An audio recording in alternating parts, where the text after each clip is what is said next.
계속해서 지난번 말씀 한 번 더 같은 본문을 가지고 말씀을 나누도록 하겠습니다. 로마서 13장 마지막 부분이죠. 13장 11절 이하 14절에 있는 말씀.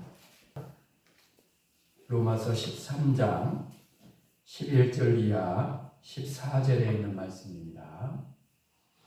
함께 11절 이하 14절에 있는 하나님의 말씀 함께 봉독합니다.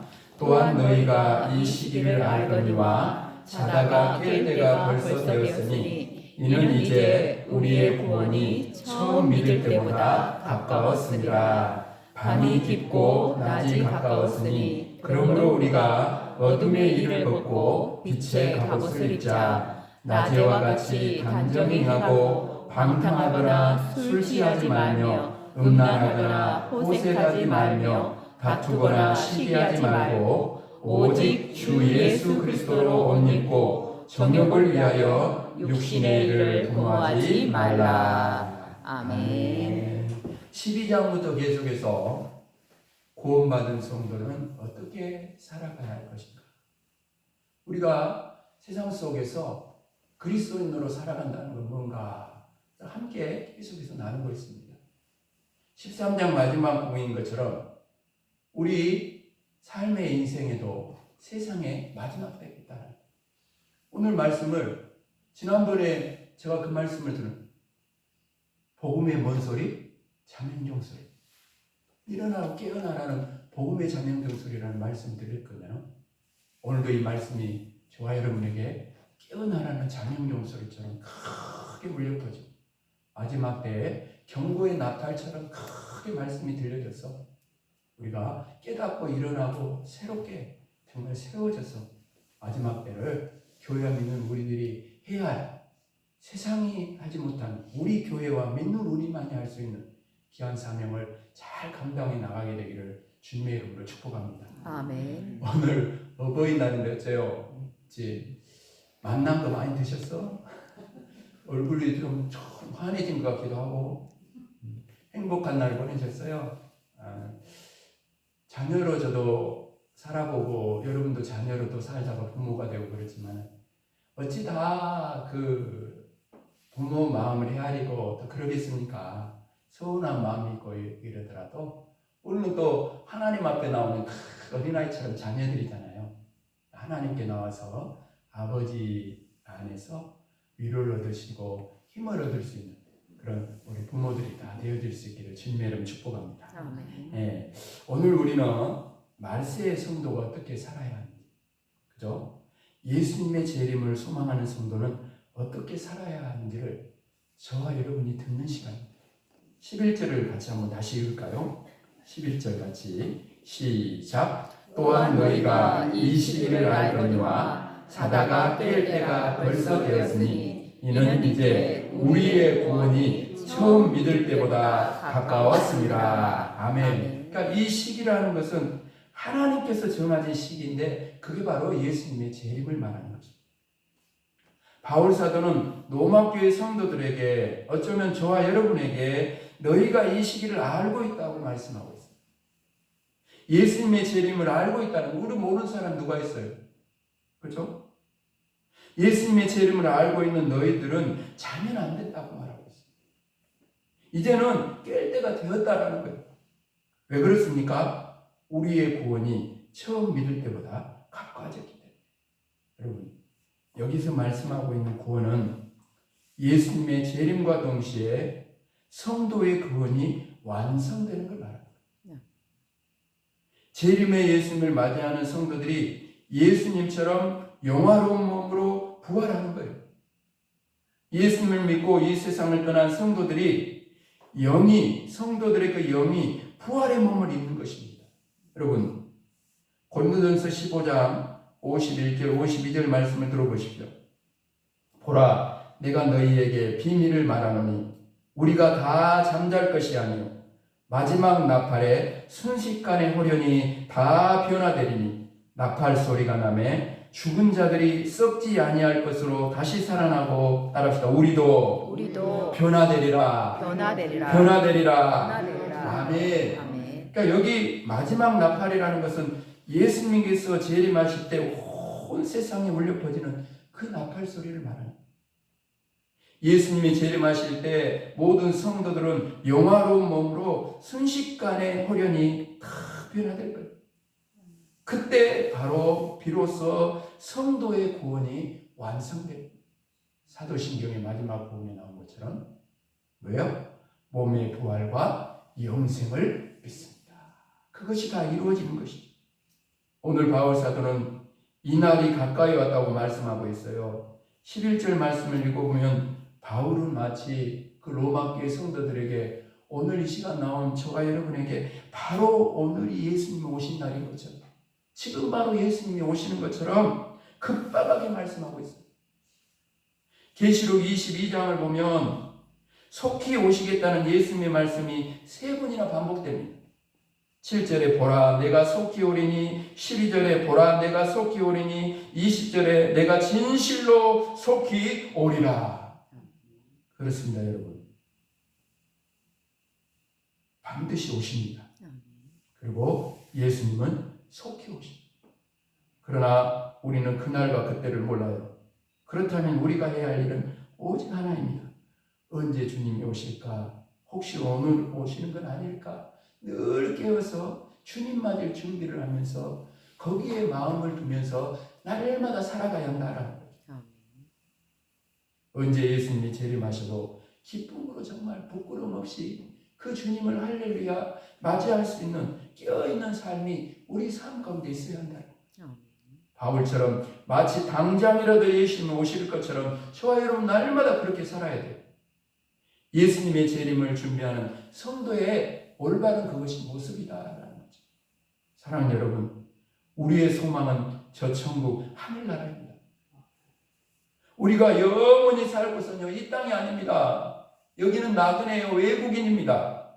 우리는 더 나은 본향 아버지가 예비하신 더 나은 아버지의 집에 있는 줄로 믿습니다. 아멘. 그래서 우리는 언제 하나님께서 우리를 부르셔도 아멘하고 이 세상을 떠날 준비를 해야 돼요. 아멘. 내년이 있을 것처럼 살지 말라는 거예요, 여러분. 올해 못하면 내년에 하면 되지 뭐.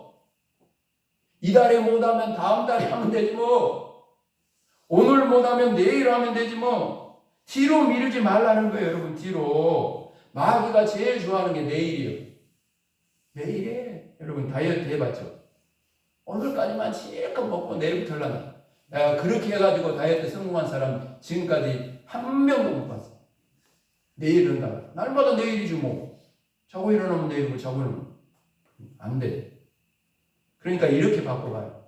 제가 좀 아재 개그를 하는 편인데 내일이라는 거잖아요. 내일 이렇게 바꿔요. 내일 할렐루야 내일 지금 내가 해야 할 내일 내일로 미루고 내일 아니니까 내일 하면 되지 뭐 누가 하겠지 그게 아니고 내일 오늘 지금 내가 해야 할 내일 할렐루야 아멘. 그렇게 해야지 마귀를 이기는 거예요. 여러분은 그렇게 살아야 된다는 거죠. 지금 하라는 거예요. 황금보다 여러분 순금보다 더 중요한 금은 지금이에요. 지금보다 중요한 건 없어요. 오늘 사도 바울처럼 금방이라도 예수님이 오시는 것처럼 그렇게 저와 여러분은 살아야 돼요. 생각해 보십시오. 언젠간 오시겠지 뭐 온다고 했으니까 뭐 오시겠지. 그런 안일한 마음으로 그냥 살아가는 그런 날마다 살아가는 그런 성도하고 여러분 오늘 예수님이 오실지도 모른다는 그런 위기감을 가지고 기다리는 성도 중에 누가 더 여러분 말씀을 따라 살겠습니까? 누가 더 여러분 한 번이라도 더 사랑한다 부모가 자녀에게 자녀가 부모에게 사랑하는 부부 사이에도 가족들에게 전화를 하든지 가까이 있는 사람에게 나 그런 거 못해 막 닭살도 못해 그러지 말고 있을 때 잘해야 돼. 언제 갈지 몰라. 여러분 그러지 말고 지금 여러분 위기감을 가지고 있는 사람만이 여러분 말씀대로 살겠다고 말하고 더 사랑하며 사는 것이고 더 용서하며 사는 것이고 더 나누며 살고 여러분 누가 더 영원 구원에 한 번이라도 더 힘쓰겠습니까? 오늘 주님 오시면 끝이라고 생각하는 사람이 한 번이라도 더 말할 거 아니에요?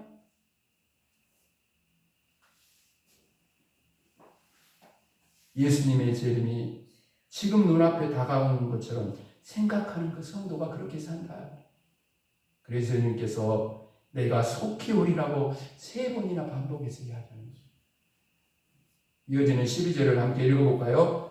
12절 말씀 시작. 밤이 깊고 낮이 가까웠으니 그러므로 우리가 어둠의 일을 벗고 빛의 갑옷을 입자. 아멘.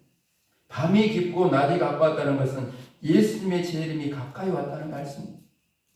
밤이 아무리 깊어도 새벽이 반드시 오는 것처럼, 새벽이 오면 어둠이 사라지는 것처럼 이 세상이 죄로 인하여 아무리 어두워도 여러분 예수님의 재림을 막을 수는 없습니다. 세상이 어두우면 어두울수록, 죄가 관영하면 관영할수록 예수님의 재림의 때가 가까이 왔다고 저와 여러분은 소망을 세상 가운데 선포해야 되는 거예요. 죄에 빠져있는 사람들은 말해요. 악을 행하는 사람들은 말합니다. 예수님의 재림이 어디 있고 세상의 종말이 어디 있냐고 말합니다. 그러나 예수님은 반드시 오십니다. 재림의 예수님은 모든 죄와 악을 심판하시는 심판의 주님으로 세상 가운데 오시는데, 심판의 대상이 아니라 소망의 대상이 될 수 있다. 다시 오시는 주님이 심판의 주님이 아니라 소망의 주님으로 기다리는 그런 역사가 일어나야죠. 그러므로 여러분, 예수님의 재림을 소망하는 우리는 지금 당장 하나님께서 악을 심판하지 않는다고 똑같이 세상 사람들처럼 불평하고 원망하면 안 돼요. 잠시 잠깐 악인들이 번성하고 형통한다고 해서 악인의 형통함을 부러워하면 안 됩니다. 악을 행하는 여러분, 그런 자들이 세상에서 성공하는 거 보면서 낙심하면 안 돼요. 말씀대로 사는 것을 나만 바보 취급당하고 나만 손해보는 것으로 그렇게 여러분 생각하면 안 됩니다. 예수님의 재림이 있기 때문에 재림의 날 예수님께서 악인을 심판하시고 주님을 의지하며 살았던 자들에게 상을 주시기 때문에, 여러분 시편 37편 14절 이하 17절 말씀입니다. 악인이 칼을 빼고 활을 당겨 가난하고 궁핍한 자를 엎드려뜨리며 행위가 정직한 자를 죽이고자 하나 그들의 칼은 오히려 그들의 양심을 찌르고 그들의 활은 부러지리로다. 따라합시다. 의인의 적은 소유가 악인의 풍부함보다 낫도다. 악인의 팔은 부러지나 의인은 여호와께서 붙드시는도다. 의인은 여호와께서 붙드시는도다. 할렐루야. 이 땅에서뿐만 아니라 영원까지 붙들어 주시는 거예요. 인도해 주시는 거예요. 오른손으로 붙들어 주리라. 할렐루야. 오른손으로 붙들어 주리라. 곧세라. 놀라지 말라. 두려워하지 말라. 너는 내 것이라. 내가 너를 지명하여 불렀네. 그러면 여러분, 밤이 깊고 낮이 가까웠으니 어둠의 일을 벗고 빛의 갑옷을 저와 여러분 입어야 합니다. 예수님의 재림을 준비하는 성도를 삶을 한 문장으로 요약한다면 어둠의 일을 벗고 빛의 갑옷을, 옆 사람을 향해 이렇게 말, 어둠의 일을 벗고 빛의 갑옷을 입읍시다. 아멘. 성도가 벗어버려야 할 어둠의 일이 13절에 나오잖아요. 여러분 13절에 나오잖아요. 어둠의 일이 뭐예요? 방탕과 술취함, 음란과 호색, 다툼과 시기라고 말하고 있어요. 벗어버린다는 것은 여러분 단호하게 거절하는 걸 말하는 거예요. 과감하게 버리는 걸 말하는 것입니다. 그리고 이제는 새 생명으로 살아가는 걸 말합니다. 사랑하는 여러분, 어둠 속에 살았던 것은 지난날로 족합니다. 지난날로 족해요. 그래서 여러분 바울 사도는요 이렇게 말해주면 여러분이 좀 마음에 진짜 와닿을 거예요. 여러분이 구원받아서 하나님의 자녀가 됐는데 세상으로 나가버리고 이렇게 그냥 이 어둠의 일로 가버리면 그건 뭐하고 똑같은지 아닙니까? 뭐하고 똑같으냐면 개가 토한 것을 덜어먹는 거예요. 그렇게 생각하고 살아야 돼요. 그렇게 생각하면 먹겠습니까? 그죠? 그렇게 생각해야 돼요. 지난날에 족합니다. 이제는 주를 위해 살기에도 너무 짧아요. 오늘 주님이 오신다잖아요. 내 집의 대문에 지금 주님이 문을 열고 들어오려고 똑똑거리고, 지금 심판의 주님이, 마지막 재림의 주님이 지금 문을 열고 들어오려고 그러는데 뭐하고 있는 거예요?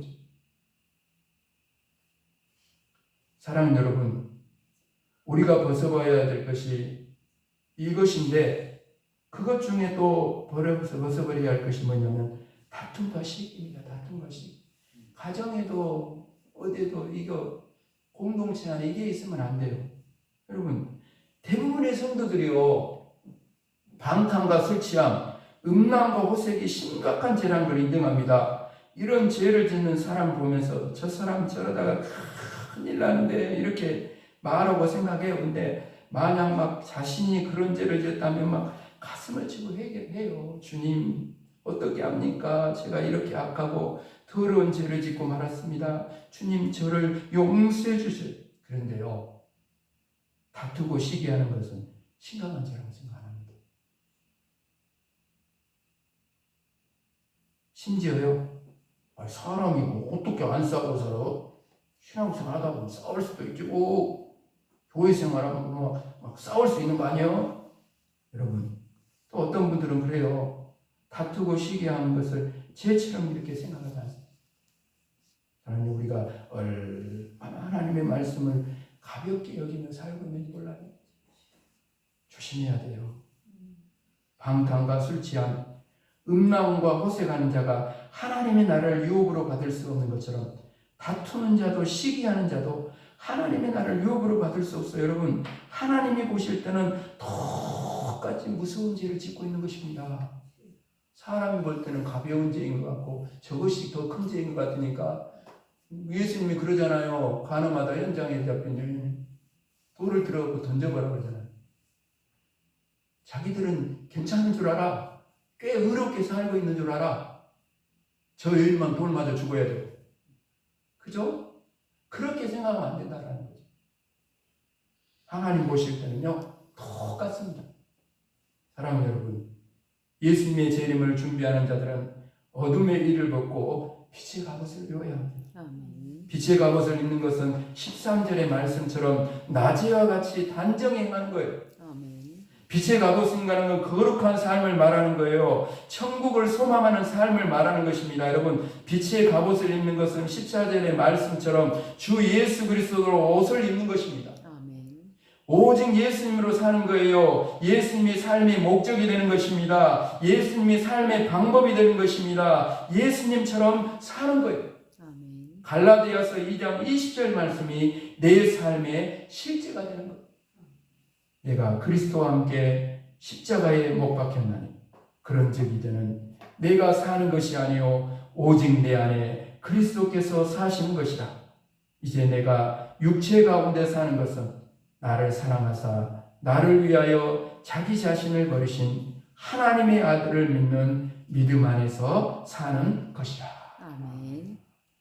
여러분, 말을 해도 예수, 행동하는 것도 예수, 앞으로 나가는 것도 예수, 멈추는 것도 예수, 먹어도 예수, 굶어도 예수, 잠을 자도 예수, 일어나도 예수, 걸어가도 예수, 뛰어가도 예수, 일해도 예수, 쉬어도 예수, 가정에서도 예수, 직장에서도 예수, 혼자 있을 때도 예수, 사람들과 함께 있을 때도 예수, 건강해도 예수, 병들어도 예수, 즐거울 때도 예수, 외로울 때도 예수, 평탄할 때도 예수, 거친 풍랑을 만날 때도 예수, 있을 때도 예수, 없을 때도 예수, 합격해도 예수, 떨어져도 예수, 살아도 예수, 죽어도 예수. 아무것도 없어.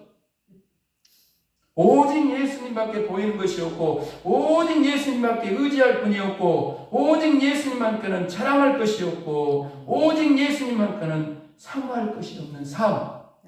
그것이 저와 여러분의 삶이다. 골로새 3장 17절 말씀입니다. 무엇을 하든지 말이나 일이나 다 주 예수 그리스도 이름으로 하라. 아멘. 이렇게 여러분, 예수님으로 사는 사람의 오직 그래서 소원은 하나입니다. 예수님이 이렇게 살다가 하나인데 그걸 바로 예수님의 재림을 기다립니다. 하루속히 예수님을 만나는 것. 속히 오시겠다고 말씀하신 예수님, 그 예수님을 사랑하고 사모하는 사람의 고백은 바로 이것입니다. 따라합시다. 마라나타. 마라나타가 뭐예요? 아멘. 주 예수여 오시옵소서. 네, 말씀을 마무리하면서 사랑 여러분, 예수님은 다시 오십니다. 예수님 오시는 그날이 날로 가까워지고 있습니다. 그러니 지금 어둠의 일을 벗고 빛의 갑옷을 저와 여러분 입어야 합니다. 예수 그리스도로 정말 옷을 입어야 돼. 교회에 있든지 가정에 있든 직장에 어느 가든지 저와 여러분을 통해 예수님이 나타나야 돼. 예수님이 전해야 돼야 돼. 그래서 누군가가 나를 통해 예수님을 만나게 되고 자녀들을 만나게 되고 이웃이 만나게 되고 모든 영혼들이 죽어가는 영혼들이 나를 통해 예수님을 만나게 돼서 그 만남의 복이 여기 이 자리로 이어져서 이뿐 아니라 저 하나님의 나라까지 함께 가는 예수 가족으로 돌아오게 되는 그 아름다운 일을 저와 여러분이 감당해야 할 줄로 믿습니다. 아멘. 이렇게 날마다 이렇게 살아가고 오늘 주님이 오시더라도 할렐루야 기쁨으로 우리 주님을 맞이할 수 있는 저와 여러분이 되기를 주님의 이름으로 축복합니다. 아멘. 내가 진실로 속히 오리라 말씀하신 예수님께 마라나타 아멘. 주 예수의 오시옵소서. 아멘. 날마다 이 고백으로 삶 속에서 살아가는 저 여러분이 되기를 주님의 이름으로 축복합니다. 아멘. 축복합니다. 아멘.